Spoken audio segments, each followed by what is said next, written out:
Oh, eh, yung congressman, nagtuturuan pa. Eh, pinagawa yan nung sinundan ko. O eh, ikaw, 7 na taon ka na, 6 na taon ka ng congressman. Anong ginawa mo? Hindi pala tumatakbo. Pero ginagastosan nyo pa rin. Yun yung sinasabi ko. Kaya kahit ano pa ang bulahin ninyo, yung dalawang congressman, kahit sino pa bulahin ninyo, hindi kayo paniniwala ng tao kasi talagang niloloko nyo kami. Kailan pa naging pwede, nagagastusin mo pera ng taong bayan? Bagay, inamin naman nila eh. Eh kami naman ang nagsasabi. Sabi lang sumunod daw yun sa batas. Ano yung sinunod sa batas? Si bangketa. Abogado pa yun. Oo. Tagagawa ng batas. At saka lahat po ng barangay hall niya may pangalan niya, no? Oo. Sa kanya ba yun? Hindi ko alam sa Parang kanila. headquarters niya eh. Hindi, sa libingan kasi ganun nakalagay yun. Oo. Nilalagyan mo yung, halimbawa, kalsada. Lalagyan mo ng pangalan mo. O, ibig sabihin, gusto mo doon kay libing. Ganun yun eh. O doon ka nakalibing. Kasi yun ang nakikita ko sa sementeryo eh. Ganun eh. Diba? O lapida. Eh, style naman nila yun. Ako ayoko ng ganung style. Kanya-kanya tayo style. Basta tayo trabaho lang.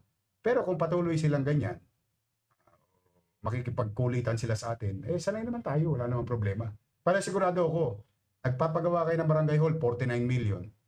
Nagpapagawa kayo ng basketball court, 60 million. Nagpapagawa kayo ng pumping station, hindi gumagana, 600 million, 700 million.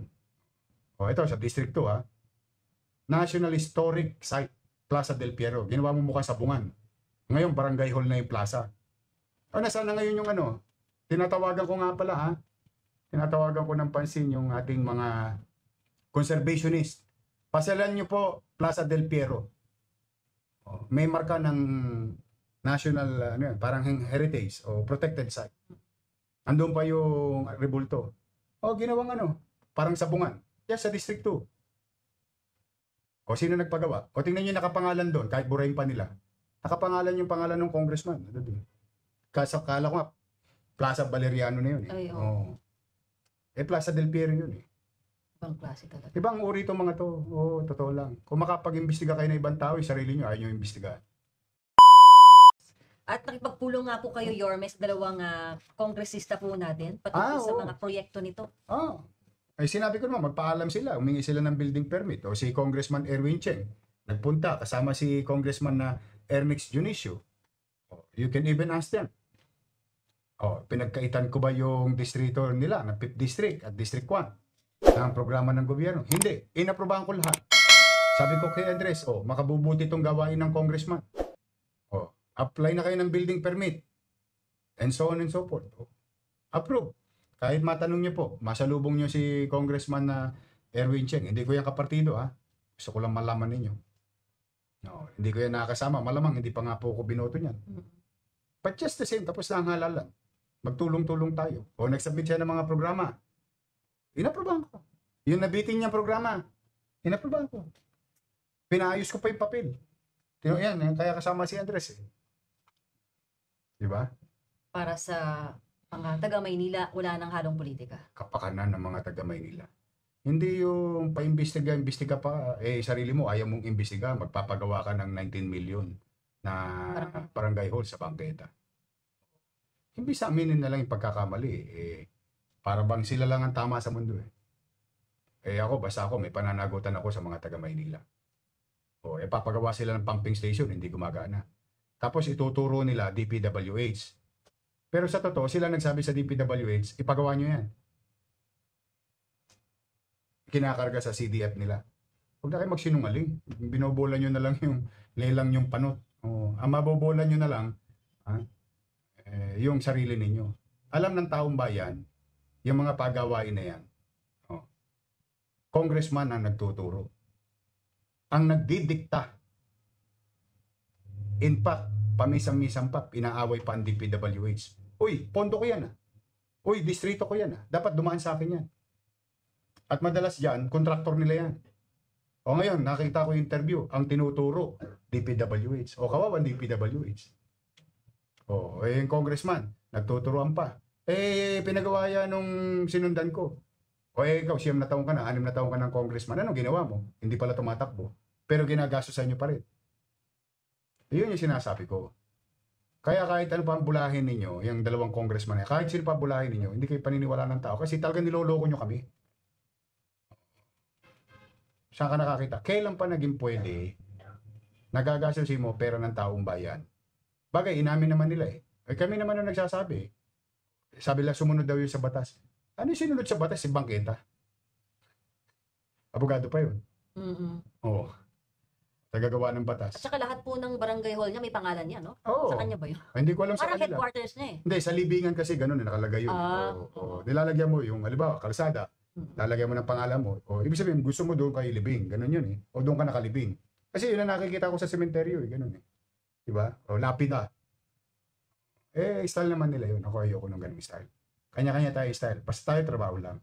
Pero kung patuloy silang ganyan, makikipagkulitan sila sa atin, eh sanay naman tayo. Wala namang problema.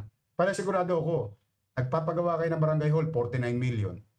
Nagpapagawa kayo ng basketball court, 60 million. Nagpapagawa kayo ng pumping station. Oh, hindi gumagana, 600 million, 700 million.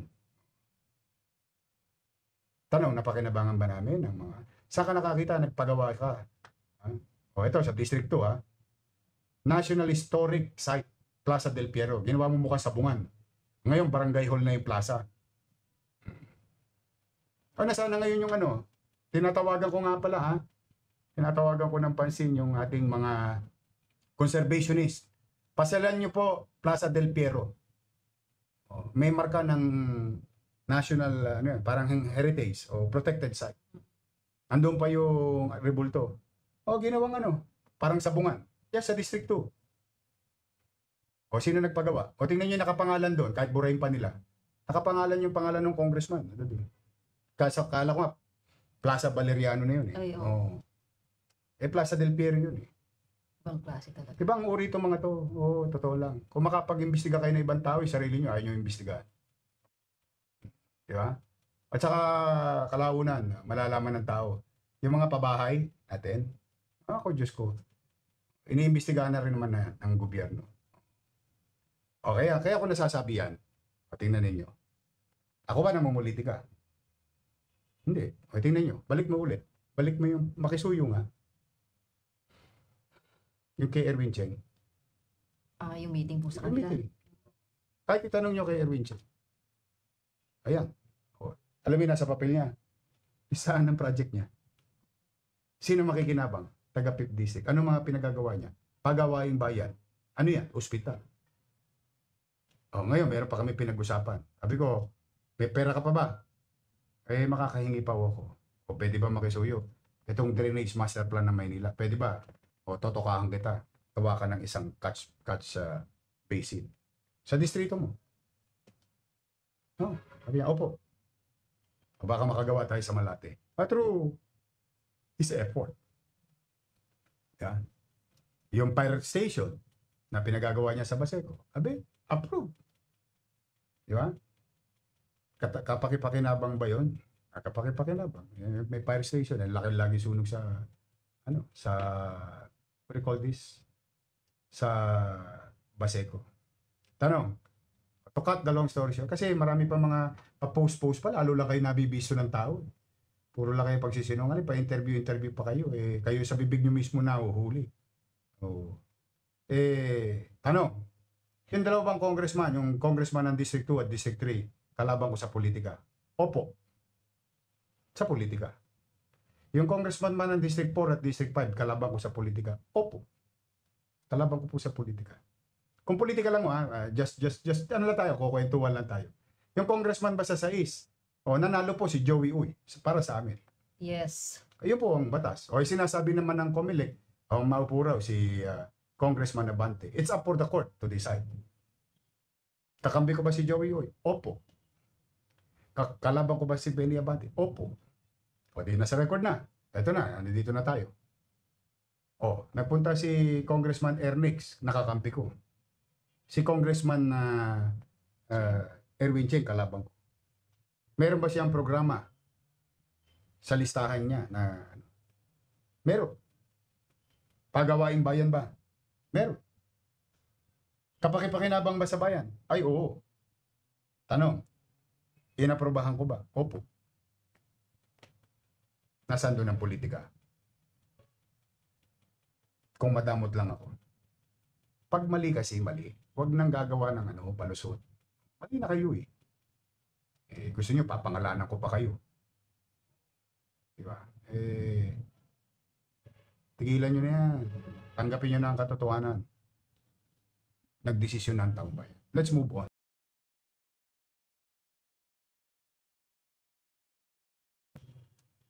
Marami dyan, di ko kasundo. Ang dami kasi natin, 896 barangay na. Kung may narinig ba sila sa akin? Wala naman. Sabi ko nga, di ba? Pinatawad ko na kayo lahat. Meron pa nga ako isang kinausap na chairman eh. Sa 3rd district to eh. Nung kasagsagan ng bagyo. Ito, ako yung nagtatapat naman sa taong bayan. Para lang makita ng taong bayan, tao rin tayo. Pero, isinasantabi ko ang damdamin ko. At pinangingibabaw ko yung isip ko kung paano mapaglilingkuran ang taong bayan. Kasi yung sakit ng damdamin ko, personal ko lang yun. Kailangan namang ibabaw yung dapat mong obligasyon sa taong bayan. Meron ako sinabi yung chairman eh. Sa 3rd district to. Ikaw masasakit ang sinabi mo sa akin noong kampanya. Alam ko sinabi mo sa akin. May mga video pa ako. Pero ito tanda mo. Simula ngayon, pinatawad na kita. Sabi ko sa kanya. Bakit? Kapakanan ng taong bayan yung pinag-uusapan natin. Ano naman siya? Nag-sorry naman. Ayos na. Wala nang problema. Hindi. Itong dalawang congressman na to, kala mo mga anghel eh. Diyos ko. Wag ako. Mahimik na lang kayo. Trabaho na lang kayo sa distrito nyo. Mas madali yata kitain yung 19 million na barangay hall. Ang lapad, kasi lapad ng bangketa. Kailan pa naging pwede yun? Sa mata ng batas bangketa. Sige nga. Turuan nyo nga ako, baka mali po ako. Kung mali ako, hingi ako ng pasensya. Diba? Magtrabaho na lang po tayo para sa kapakanan ng Maynila. Nabulok po tayo. Tanggapin nyo man hindi dahil kayo yung kakampi nung nakaraan. Bulok tayo. Yun ang tanggapin natin. Nabulok tayo. Nung bandang huli, sinasabi. Nung kinukwento about sa basura, biglang sagot ay hindi namin alam yan. Paano hindi malalaman? Congressman kayo, nakikita nyo yung yung basura sa kalsada. Pero kung nung nakaraan, dahil lang nakaupo pa yung kakampi nyo, panay puroy ninyo, magaling. Kahit na maraming basura at nagre-reklamo ang taong bayan. So, kung politika at politika, okay lang po ako. Pero ako, pakiusap ko naman. Pag-usapan natin kung ano yung kabubuti ng taong bayan. Dami-dami natin problema.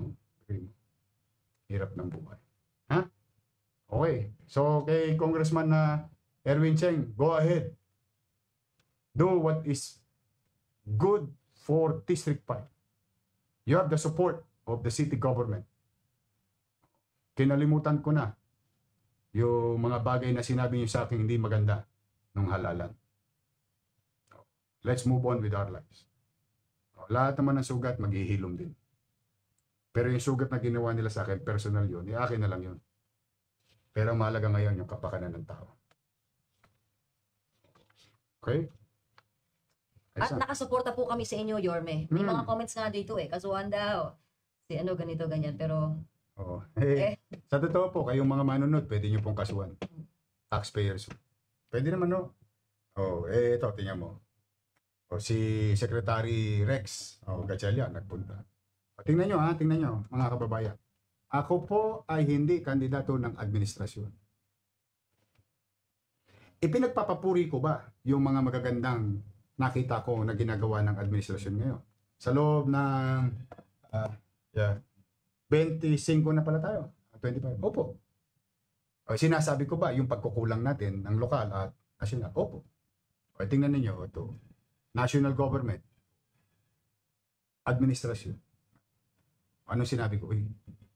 Sabi ko, Secretary Rex, thank you very much ha. Ang dami niyong naitulong sa Maynila ngayong bagyo na ito. Hindi ba dapat, ako ba ang nakinabang doon? Hindi, yung mga kababayan natin sa lungsod. Pagka tama, suporta naman tayo. I'm just happy. Buti pa itong mga taong ito, malalaking tao, may napatunayan na, sila, iniisip pa rin nila yung taong bayan na pinaglilingkuran nila. Eh yung iba kasi nakatungtong lang, langaw, nakatungtong sa kalabaw. Ang utak, mas malaki pa sila sa kalabaw. Di ba? Ganyan talaga ang utak. Ano, eh. Alam mo yung inggit na kamamatayan. Talaga sa totoo lang. Ang pinaka nakatatakot, ang nakakatakot na pag-uugali ng isang tao. Totoo ito, historical to. At maraming beses to, ewan ko sa mga matatandang nanonood. Ang inggit na kamamatay. Yan ang pinakamahirap na pwedeng ugaliin ng isang tao. Inggit. Kaya kita mo, si Senator, si Secretary Rex Gatchalian. Di ba, Mocha, Action Demokratiko tayo, di ba? Sila kay PBBM. Pero tinutulungan tayo. Eh pagka ganyan ng gobyerno, kahit hindi tayo magkakapartido, magkahiwa-hiwalay man tayo sa halalan, pag nanalo na tayo, umaasa na ang tao to unite. O katulad nung ginawa ni Erwin Che. Hindi katulad yung congressman dyan sa 2 sa 3. Mas malaki pa yung tiyan nila pareho. Yan ang iniintindi nila. Manas na nga po yung mukha. Oh, exactly. Oh. Uy, tama na. Tigas, no? Tigas. Ugas. Busog na. Oh, baka mamamaya naman ang intindihin natin. Kung gusto niyo ng politika, call ako walang problema. Pero kung gusto niyo maglingkod, welcome naman kayo. Siyempre, kalulugod ko yun. Mamamaya natin sa lungsod ng Maynila.